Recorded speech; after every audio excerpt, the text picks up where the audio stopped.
কেউ বাবার দিনটাকে মানে, কেউ স্বামীর দিনটাকে মানে, কেউ বাবা নিয়ে রাজনীতি করে, কেউ স্বামী নিয়ে রাজনীতি করে, কারো বাবার দেশ, কারো স্বামীর দেশ, মাঝখান থেকে আমরা শেষ।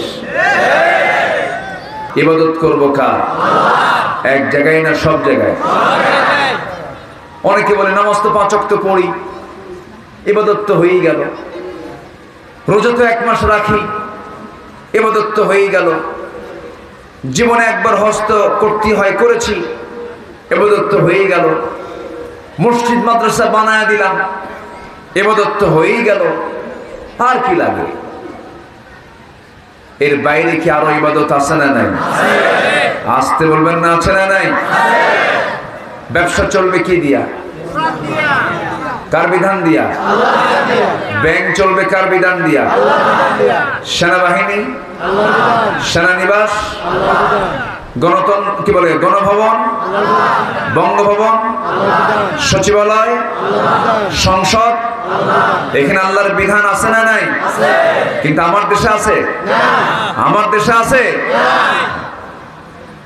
তাহলে ইবাদত কি সব জায়গায় এখন আমরা করতে পারি? করতে পারি না। আমার বন্ধুগণ, নিজের মর্জি মতো ইফরাত তাফরিদ করার কোন সুযোগ ইসলামে নাই।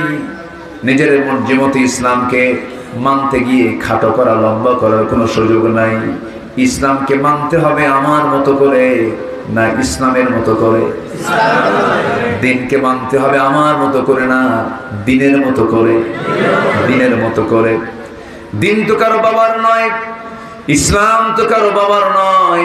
আমার দেশে কেউ দিনটাকে মানে, তার কেউ বাবার দিনটাকে মানে, কেউ স্বামীর দিনটাকে মানে, কেউ বাবা নিয়ে রাজনীতি করে, কেউ স্বামী নিয়ে রাজনীতি করে, কারো বাবার দেশ, কারো স্বামীর দেশ, মাঝখান থেকে আমরা শেষ। সব বাদ দিয়ে দিই, একমুখী আমরা হব।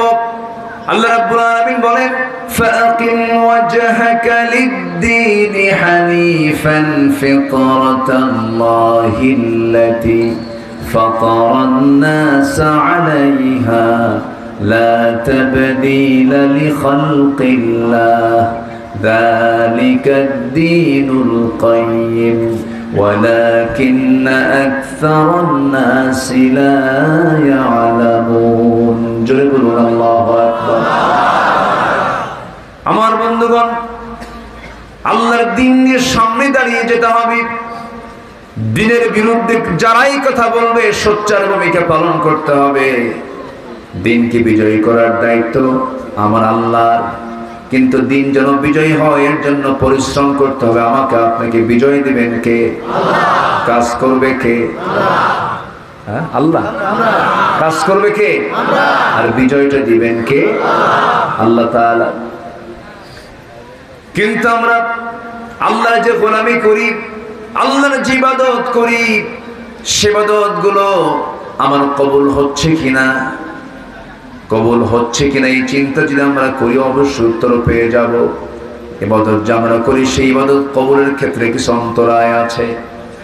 এত দোয়া করি, দোয়াগুলো যায় কোথায়? কেন দোয়া কবুল হয় না?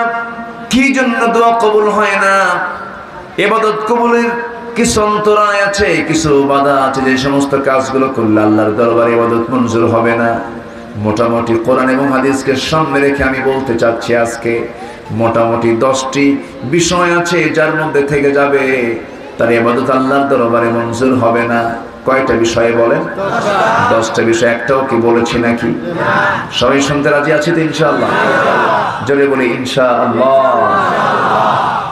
উপরে কোনো সামিয়ানা দেয়নি না, শুধু আমারটা ঢাকছেন কেন? আমারটা ঢাকলেন কেন? একটু কম বেশি হয়ে গেল না? জনগণ থাকলো এক জায়গায়, আমি থাকলাম আরেক জায়গায়।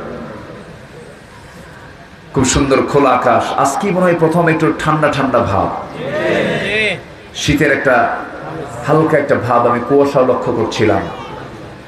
জি, আল্লাহ মাহফিলকে কবুল করুন, আল্লাহ মাদ্রাসাকে কবুল করুন, আল্লাহ আমাদের সবাইকে তার পছন্দের বান্দার কাতারে শামিল করে দেন।